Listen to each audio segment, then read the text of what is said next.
தற்கொலை செய்து பிடிபட்ட ஒரு வாலிபனை அரிஸ்டாட்டில் கிட்ட கொண்டு வந்தார்களாம்.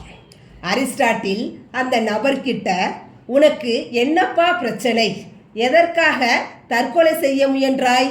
அதற்கு அந்த வாலிபன் சொல்லியிருக்கான், எல்லோரும் என்னை கைவிட்டார்கள், எல்லோரும் என்னை ஏமாற்றி விட்டார்கள், எல்லோரும் எனக்கு துரோகம் பண்ணிட்டாங்க, எல்லோரும் எனக்கு துரோகம் செஞ்சிட்டாங்க. அரிஸ்டாட்டில் கேட்டிருக்கார் அந்த வாலிபரிடம், எல்லோருமே வா? ஆமாம். எல்லோருமே வா?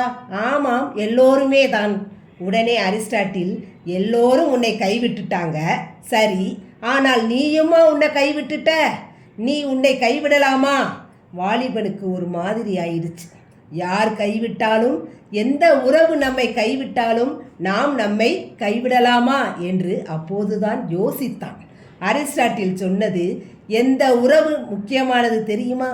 உங்களோடு நீங்கள் கொண்டிருக்கிற உறவு தான் முக்கியமானது. நீயும் தான் துரோகம் செஞ்சிருக்க, உன் உயிரை பறிக்க முயன்றிருக்கிறாய். யார் ஏமாற்றினாலும் நாம் நம்மை ஏமாற்றக்கூடாது, மன வலிமை வேண்டும் என்று சொல்லி அந்த வாலிபனை அனுப்பி வைத்தார். நன்றி, வணக்கம்.